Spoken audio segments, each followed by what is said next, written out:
Star उत्सव पर देखिए आपके चहीते शोज अब से डीडी फ्री डिश पर। मुझे शीघ्र द्वारका पहुंचना ही होगा, अन्यथा वहां पे कथा कौन सुनाएगा।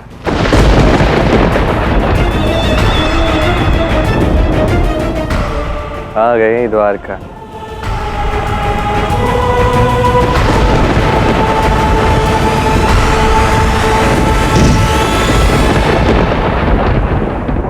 इस विमान को शीघ्र पुनः लौटाना होगा। उचित होगा कि कोई इसे देखे ना।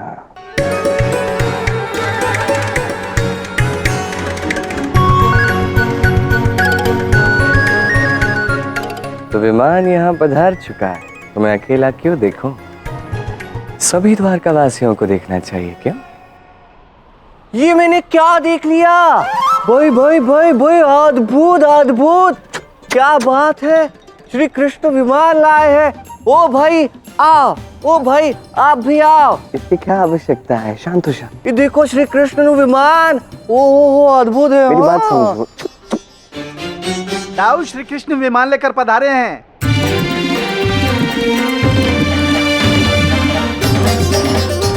ये देखो विमान।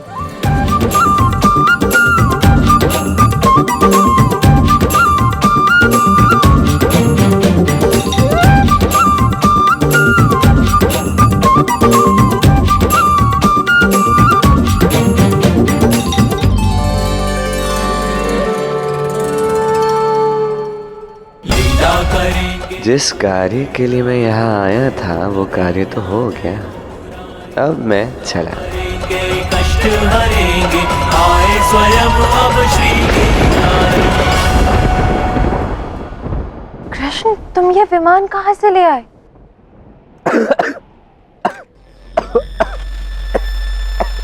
मैं गया था शाल्व के पास, उसे उसका स्थान दिखाने, उसे दिशा दिखाने। उसे कहा कि बस हो गया ये आतंक जो वो कर रहा है, और उसका विमान में लेके आ गया। और वैसे भी वो इतना दुष्ट व्यक्ति है, महादेव का वरदान उसके वो योग्य है ही नहीं। किंतु कान्हा, ये विमान लेने तुम गए कब? आज भोर में ही तो निकल गया था मैं।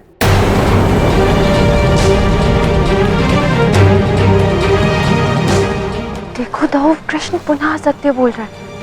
कान्हा, अन्य समय पर तुम्हें जितनी ठिठोली करनी है करो, मैंने तुम्हें कभी मना नहीं किया, किंतु इस समय, इस परिस्थिति में कम से कम गंभीर हो जाओ। अब कुछ मत कहिए, मैं समझता हूँ आप सब क्या चाहते हैं। मैं अत्याधिक प्रसन्न हूँ। यहाँ राधा है, दाऊ है, सभी द्वारकावासी है, एक यदुवंशी यहाँ उपस्थित है, तो कैसे इस अवसर को गवाया जाए। अब बड़े ही प्रसन्नता से और प्रेम से मैं आप सबको गोवर्धन की कथा सुनाऊंगा। परंतु कान्हा, अब मुझे गोवर्धन की कथा पूरी ज्ञात है और मैं सबको कथा सुनाऊंगा। अरे रुकिए दाऊ, सुनाने दीजिए उसे, मैं सुनना चाहती हूँ। मेरे प्यारे द्वारकावासी, मेरे पास भी इतना अधिक समय है नहीं और मैं आप सबका भी समय व्यर्थ करूंगा नहीं। मैं शीघ्र आपको कथा बताऊंगा पूर्ण रूप से। तो हुआ कुछ इस प्रकार था कि बरसाना और वृंदावन इंद्र के अहंकार से त्रस्त था। मानो जैसे हर एक व्यक्ति वहां का अपने प्राण गवा देता।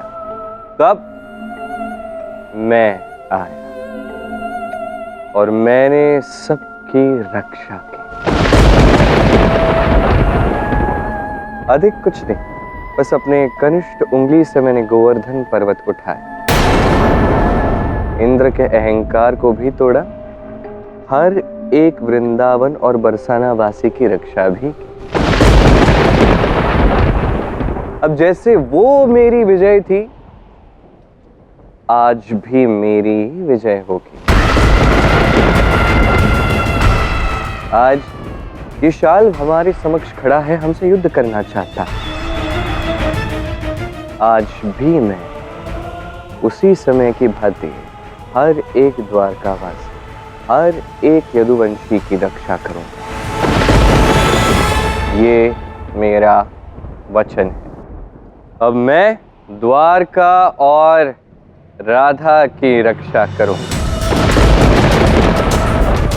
और इसी दायित्व को निभाने के लिए मैं गया शाल्व के पास और मैं ले आया उसका ये पुष्प विमान। ध्यान से देखिए इस पुष्प विमान को जो आप सबके समक्ष है। अब किसी का साहस नहीं होगा, किसी में उतना सामर्थ्य ही नहीं होगा कि कोई आके हमें क्षति पहुंचाने का विचार भी कर सके। अब द्वारका सुरक्षित है, सुरक्षित रहेगी। अब आप सभी भयमुक्त होकर जीवन जी सकते हैं। और ये द्वारकाधीश का वचन। द्वारकाधीश की जय! द्वारकाधीश की जय! द्वारकाधीश की जय! द्वारकाधीश की जय! द्वारकाधीश की जय! द्वारकाधीश की। तो ये कैसे संभव है? कृष्ण की बातों में इतना अंतर कैसे हो सकता है? अभी तो कुछ क्षण पूर्व वो कह रहा था कि प्रेम की विजय हुई है और अब कह रहा है कि उसकी विजय हुई है। तो आज तक कभी कृष्ण ने स्वयं को जीत का महत्व नहीं दिया, किंतु आज वो कैसे जीत के अहंकार लेके बैठा है? आज अकस्मात उसकी बातों में जीत का अहंकार क्यों है? यही तो मैं भी नहीं समझ पा रहा हूँ। ऐसा प्रतीत हो रहा है जैसे ये हमारा कान्हा है ही नहीं। अब राधा के समक्ष अपने पराक्रम का प्रदर्शन तो मैंने कर दिया है। अब राधा मुझे प्रेम करेगी, केवल मुझे प्रेम करेगी।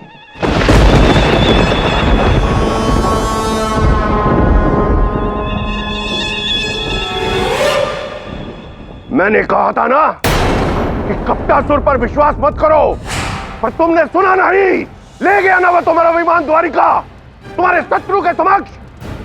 उसका ये साहस कि वो मेरा पुष्पक विमान द्वारिका ले गया। कपटासुर है वो। अग्नि से खेलोगे तो वो तुम्हें भी जला सकती है। उसकी कोई और ही योजना है शाल्व, जो वो तुम्हें भी नहीं बता रहा। ये उसने बहुत बड़ी मूर्खता की है। मेरा सबसे बड़ा अस्त्र उसने शत्रु के समक्ष प्रस्तुत कर दिया।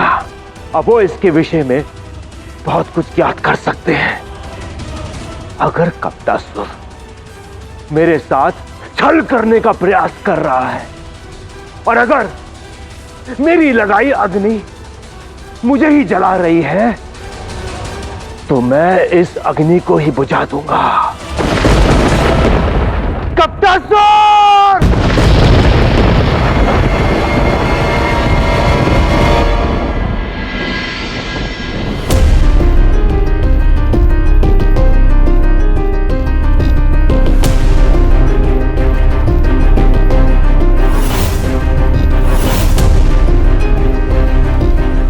मेरी कोई जीत नहीं।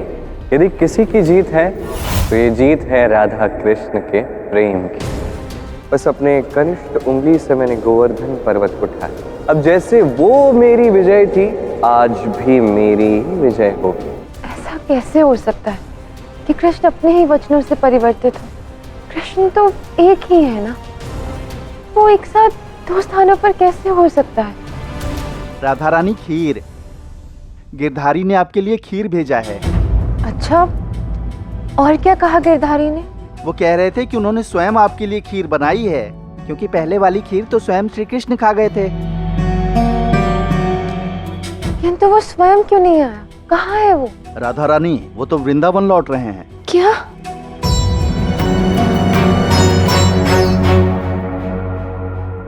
ये तुमने उचित नहीं किया गिरधारी, मुझे तुमसे मिलना था।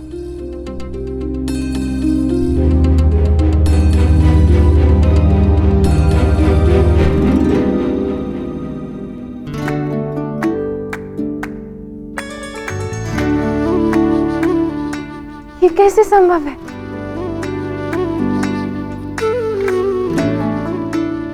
तो वैसी ही खीर है जैसे कृष्ण बनाता है।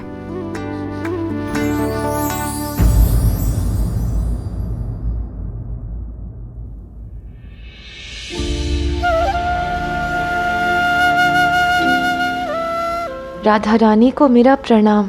आपको देखकर ऐसा प्रतीत होता है कि आपके मन में अवश्य ही कोई शंका है। जब कोई भी आपके हृदय में कोई दुख हो तो अपने और कृष्ण के संगीत को स्मरण करना, वो संगीत जो राधा और कृष्ण के मिलने पर बज सकता है। वो कोई अकेला नहीं बजा सकता। मैं वृंदावन का ग्वाला प्रेम के विषय में बस इतना ही जानता हूँ। धन्यवाद गिरधारी, तुम्हारे इस पत्र ने मेरा मार्गदर्शन किया है। अब सारी शंकाएं मिटाने का समय आ गया है। अब राधा मुझ में और कृष्ण में अंतर कर ही नहीं पाएगी। मैं महाराज शाल्व का विमान लेकर आया हूँ। मैंने कथा भी सुनाई, कोई अंतर शेष ही नहीं रहा मुझ में और कृष्ण में।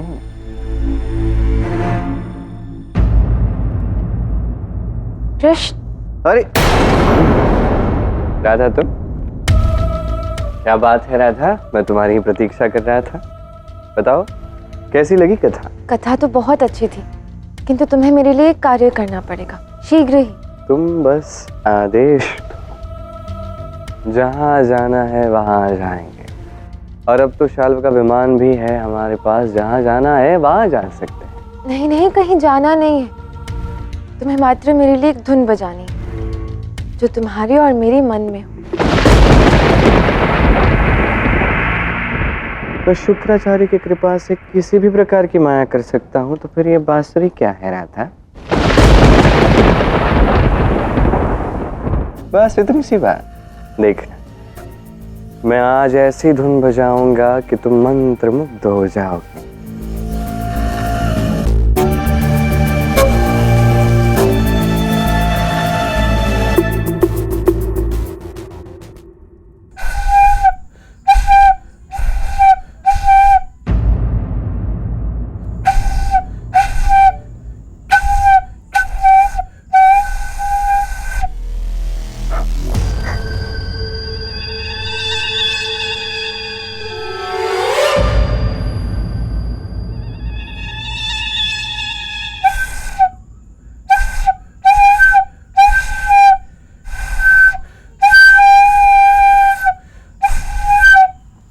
कृष्ण, तुम बांसुरी क्यों नहीं बजा पा रहे हो? पता नहीं, कदाचित ये बांसुरी ही खराब है राधे। और वैसे भी मेरा कंठ भी आज कुछ ठीक नहीं। ठीक है कृष्ण, कोई बात नहीं। जब तुम्हारा कंठ ठीक हो जाएगा फिर बजा लेना। अवश्य। आज यदि कंठ ठीक होता ना तो कुछ इस प्रकार बांसुरी बजाता कि इस संसार की सभी धुनें तुम भूल जाते। पर क्या कर सकता हूं?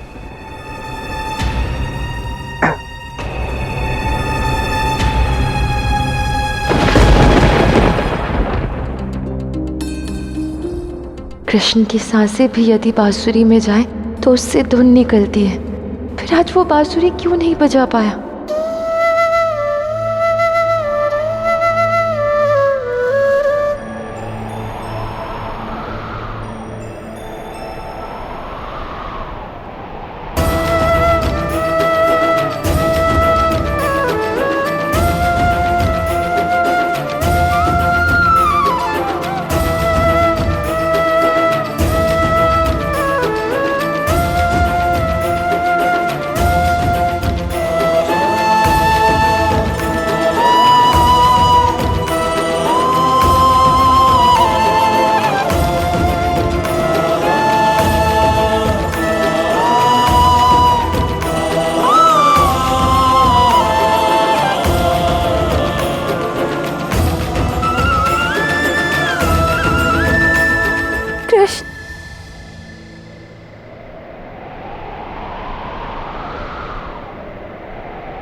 हाँ राधे, कृष्ण, राधा का कृष्ण, गोपियों का कृष्ण, वृंदावन का कृष्ण, गोकुल की गैयाओं का कृष्ण।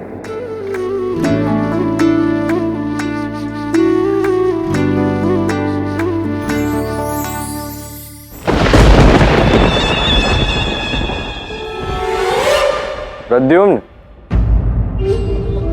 तुमने राधा को कहीं देखा है?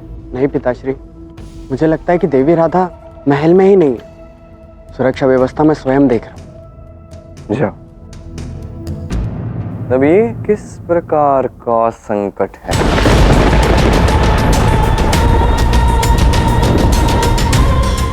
कहीं ऐसा तो नहीं कि मैं बांसुरी बजा नहीं पाया और राधा को मुझ पे संदेह हो गया? हो भी सकता है। अब कुछ ऐसा करना होगा जो विशेष हो, कुछ ऐसा जो कृष्ण भी ना कर पाए, कुछ ऐसा जिसे देख के राधा चकित रह जाए, प्रसन्न हो जाए, कुछ ऐसा जिससे राधा का संदेह दूर हो जाए, वो मान ले सदा सदा के लिए कि मैं ही उसका कृष्ण। ऐसा कुछ करना ही होगा, राधा के प्रेम को प्राप्त करना ही होगा, अन्यथा संकट ही संकट आएगा। ओम शु शुक्राय नमः। ओम शु शुक्राय नमः। ओम शु शुक्राय नमः। द्वारका में शुक्राचार्य के लिए यज्ञ कौन कर रहा है? शुक्राचार्य कहाँ है आप? आपके शिष्य को आपकी आवश्यकता है, मेरी सहायता कीजिए शुक्राचार्य।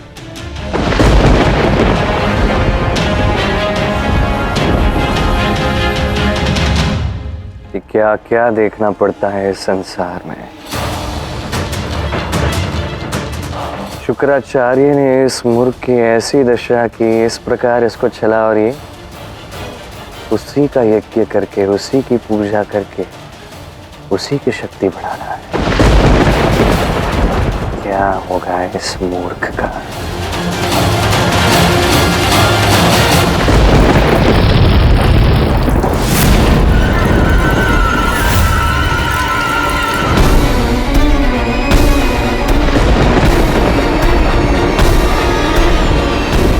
ये आप क्या कर रहे हैं पिताश्री? तुम क्या कर रहे हो साम?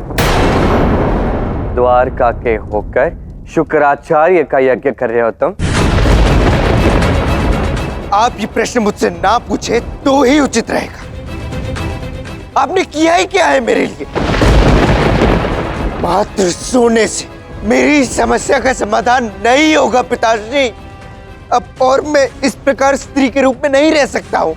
यदि आप मेरी सहायता नहीं कर सकते तो फिर एक ही व्यक्ति है जो मेरी सहायता कर सकता है, और वो है शुक्राचार्य। अब मात्र वही जो मुझे इस पीड़ा से मुक्त कर सकते हैं।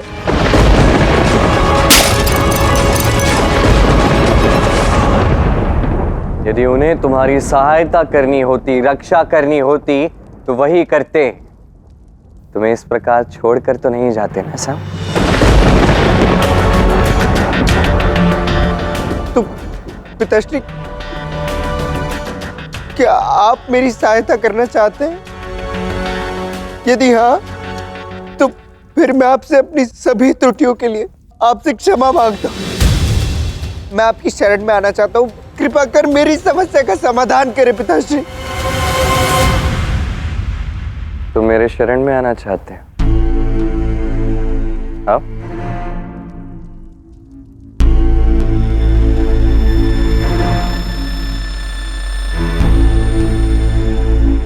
अरे इसकी क्या आवश्यकता है साहब?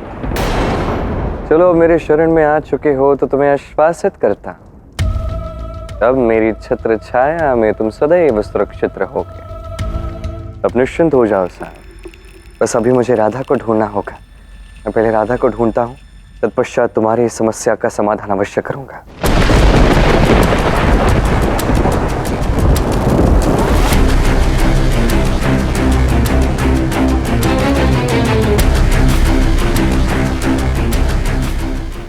मैं यहाँ इतनी पीड़ा में हूं और किसी को मेरी चिंता ही नहीं है। मेरा ये संकट समाप्त होगा भी या नहीं? कहीं मेरा अंत इस स्त्री के रूप में ही तो नहीं हो जाएगा? तुम ही कृष्ण और तुम ही गिरधारी। हाँ, मैं ही गिरधारी। वो गिरधारी जिसने राधा की प्रेम की शक्ति से गोवर्धन पर्वत उठाया था।